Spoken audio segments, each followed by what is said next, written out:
네, 그러면 시작하도록 하겠습니다. 네, 국회 입법조사처에서 중대재해처벌법 시행 3년 입법 취지대로 작동되지 않아라는 제목으로 기자회견을 하도록 하겠습니다. 먼저 간략하게 입법조사처가 기자회견을 하게 된 배경에 대해서 설명드리겠습니다. 국회 입법조사처는 국회 국정 전 분야 싱크탱크로서 입법의 사전 과정 그리고 입법 과정에 대한 지원도 하지만 입법이 이루어진 이후에 사후 영향 분석도 하고 있습니다. 그래서 이번에 이 중대재해처벌법이 시행 3년을 맞게 되어서 거기에 대한 입법 영향 분석 보고서가 발간되었고 그 발간된 내용을 중심으로 오늘 기자회견을 하게 되었습니다. 이 보고서의 의미는 중대재해처벌법이 시행된 지 3년 만에 이에 대해서 이 사건 전체를 전수 분석해서 국민적 관심사를 해결하는 데 있어서 첫 번째 입법 영향 분석이라고 하는 점이고요. 그런 의미에서 이 내용을 언론에 공유할 필요가 있다고 생각되었습니다. 주요한 내용은 제가 이 자리에서 설명을 드리고 또 추가적으로 궁금한 사항들이 있으면 그 부분은 기자회견 이후에 브리핑을 구체적으로 다시 하도록 하겠습니다. 그러면 주요 내용에 대해서 지금부터 말씀드리겠습니다. 현행 중대재해처벌법 시행에서 가장 큰 문제점은 입법 취지가 제대로 달성되지 못하고 있다는 것입니다. 첫 번째로 국회 입법조사처가 전체 사건 1252건을 전수조사한 결과 73%인 917건이 수사 중인 것으로 확인되었습니다. 중대재해처벌법 위반 사건의 상당수가 미해결 상태로 남아있어서 수사가 지연되는 것이 지금 입법 3년차가 되도록 법의 취지가 달성되지 못하는 가장 큰 요인 중의 하나라고 보았습니다. 다음으로 처벌의 적정성 문제입니다. 사건 처리 내용을 보면 형사사건의 무죄 비율의 3배에 달하는 무죄 비율 10.7%가 확인되고 있습니다. 수사 속도와 처벌 수준에서 모두 문제가 있는 것이고요. 또 집행유예율도 85.7%로서 일반 형사사건 집행유예율 36.5%에 2.3배로 확인되었습니다. 47건의 징역형 유죄 형량 평균이 1년 1개월로 42건이 집행유예 처분을 받았습니다.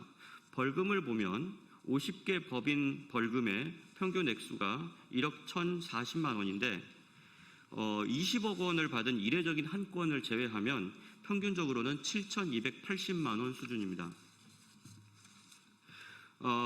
이러한 분석이 어떻게 이루어졌는지 조금 더 구체적으로 설명드리겠습니다. 입법조사처는 이번 영향 분석의 주요 기준으로서 산업재해가 감소했는가의 여부, 책임자 처벌의 적정성 여부, 작업 환경이 변화했는지, 그리고 안전보건 인식 수준이 변화했는지를 중심으로 살펴봤습니다. 그리고 그 효과를 분석하기 위해서 적어도 법이 시행된 지 3년 정도 지나서 보는 것이 좋겠다고 했는데 2022년 1월 27일부터 이 중대재해처벌법이 시행되었고 그래서 이제 자료가 3년 정도 축적되어서 올해 작년 10월부터죠. 작년 10월부터 해서 약 10개월간 대상 사건 1252건을 전수조사했습니다. 그리고 그 결과 가장 중요한 점으로서 현행 중대재해처벌법에서 정부가 시행령 또는 시행규칙 등의 개정을 통해서 사업장 사망사고가 신속하고 엄정하게 처리되도록 노력할 필요가 있다라고 보았습니다. 4가지 기준에 대해서 하나씩 구체적으로 설명드리겠습니다. 첫 번째는 산업재해 감소 여부입니다. 중대재해처벌법의 입법 취지 중에 가장 중요한 것은 산재를 줄이는 것이죠. 그런데 지난 3년 동안 산재가 줄지 않았습니다. 산업재해 전반에서 줄지 않았고 사업장 규모별로 봤을 때도 재해자 수가 여전히 늘고 있고 사망자 수는 변함이 없습니다. 저희가 아마 별지로 보도자료 외에 별지로 그래프가 들어가 있는 자료를 드렸을 텐데 그 자료를 보시면 재해자 수 계속 늘고 있고 사망자 수와 재해율은 큰 차이가 없습니다. 그리고 사망 만인율이 다소 줄고 있는 것처럼 보이는데 그것은 중대재해처벌법 이전부터 조금씩 줄고 있었기 때문에 중대재해처벌법이 큰 영향을 미치지 않은 것으로 저희가 분석했습니다. 유일하게 효과가 조금 있어 보이는 것은 5인 이상 49인 이하 사업장인데요. 여기서 법률적 효력이 발생했다면 어떤 이유 때문인지에 대해서는 정밀하게 그 내용을 분석해 볼 필요가 있다고 생각합니다. 그리고 효과가 이렇게 없었던 가장 큰 이유 중에 하나는 중대재해처벌법 적용 대상이 아니면서 재해율과 사망률이 가장 높은 5인 미만 사업장 때문입니다. 여기서 지속적으로 재해자 수가 증가하고 사망자 수, 재해율, 사망률의 변화가 없었기 때문에 5인 미만 사업장에 대해서 실질적인 대책을 마련하지 않으면 산업재해 또 중대산업재해가 줄어들기를 기대하기는 어렵다라고 저희가 봤습니다. 두 번째는 책임자 처벌의 적정성입니다. 앞서서 말씀드렸다시피 책임자 처벌 문제에서는 가장 중요한 것이 수사가 지연되고 있다는 것입니다. 지금 구체적으로 보시면 6개월을 초과해서 처리된 비율이 고용노동부 그리고 검찰에서 각각 50%, 56.8%입니다. 여기에 더해서 높은 무죄율과 집행유예율도 문제입니다. 무죄 비율이 10.7%로 일반 형사사건의 3배, 집행유예율 85.7%로 일반 형사사건의 2.3배이고요. 조금 구체적으로 보면은 유죄 판결 받은 49건 중에 징역형이 선고된 건이 47건입니다. 근데 이 형량이 최소 6개월에서 최대 2년 정도입니다.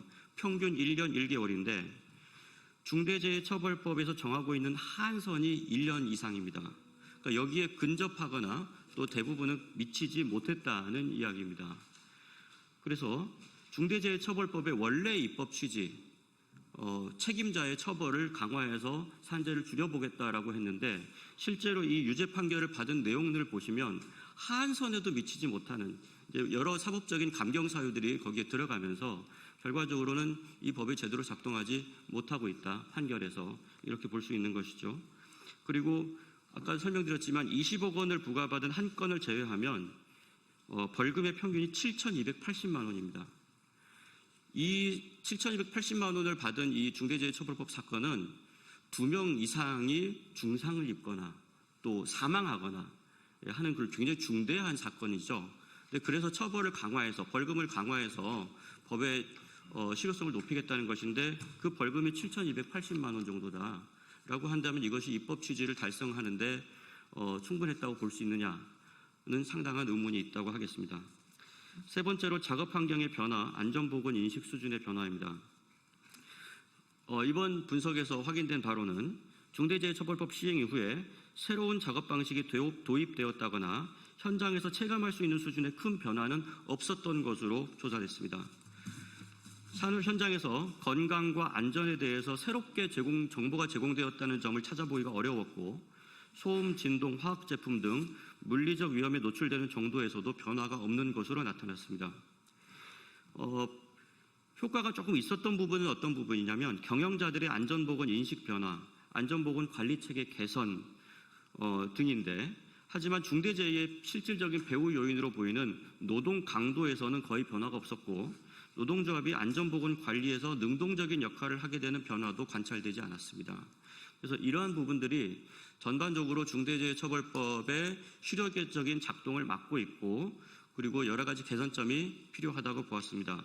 이에 대해서 국회 입법조사처는 입법 영향 분석을 통해서 4가지의 개선 방안을 제안했습니다.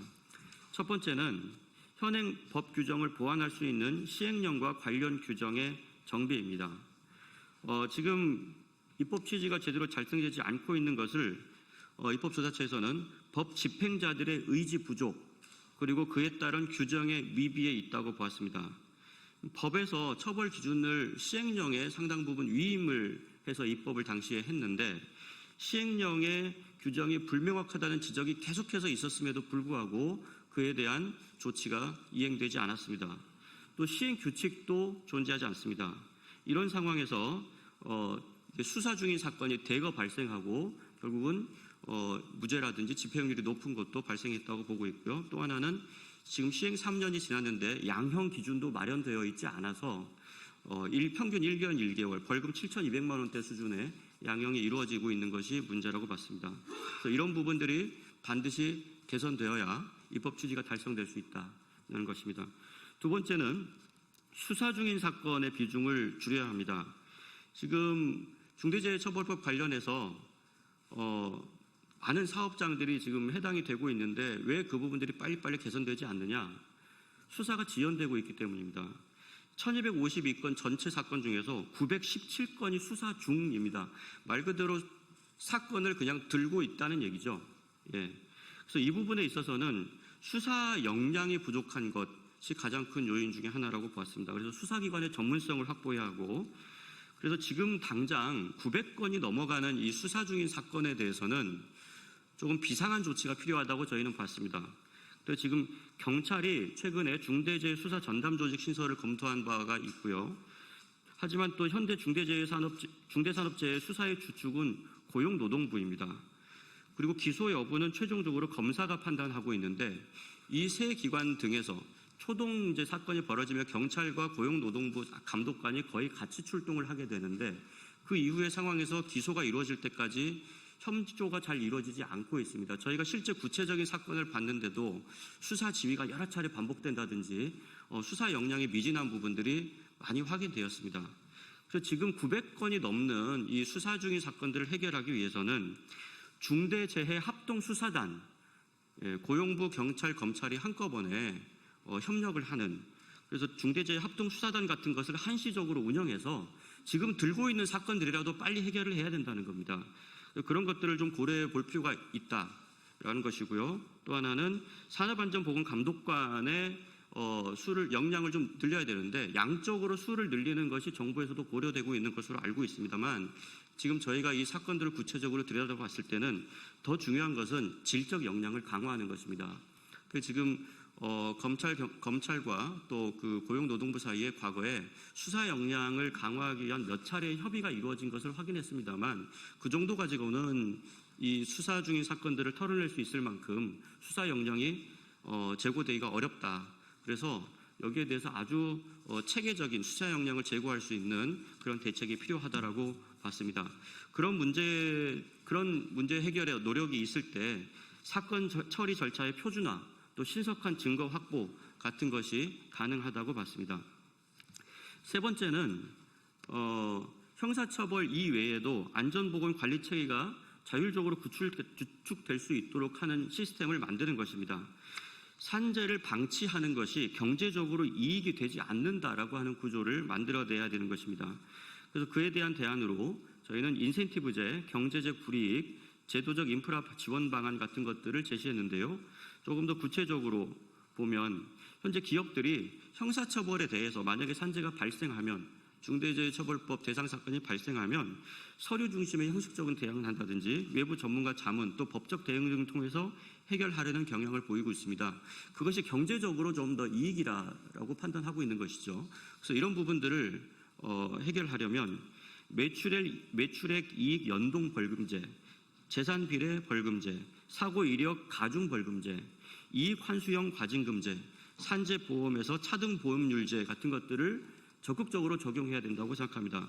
매출액 이익 연동 벌금제 같은 것은 산재가 계속 나더라도 매출이 늘어나면 경제적으로 도움이 된다라고 하는 것을 불가능하게 원천적으로 만들어야 된다는 것입니다.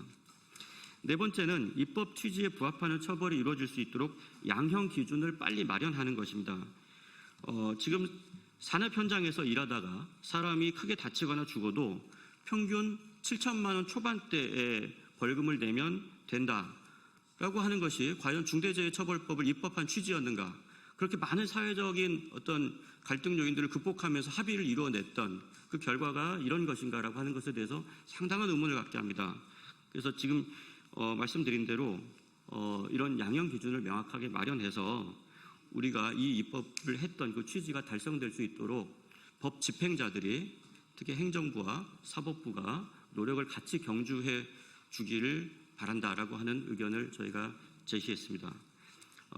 그리고 앞에서 한번 말씀드렸지만 지금 중대재해처벌법의 실효성을 높이고 그 의지를 확인하기 위해서는 지금 들고 있는 사건, 900건이 넘는 수사 중인 사건들을 어떻게 해서든지 공조 수사를 통해서 빨리 해결하는 것이 가장 중요하다. 이 점을 다시 한번 강조드리고 싶습니다. 네, 이것으로 브리핑을 마치고 구체적인 질문에 대해서는 저희가 백브리핑에서 다시 한번 설명드릴 수 있도록 하겠습니다. 주요한 내용은 보도자료에 나와 있고 저희가 그 내용을, 핵심적인 내용들을 별지로 이렇게 다시 한 페이지로 여러분께 나눠드렸기 때문에 그 부분들을 잘 참고하시면 될 것 같습니다. 네, 이상으로 기자 브리핑을 마치도록 하겠습니다. 감사합니다.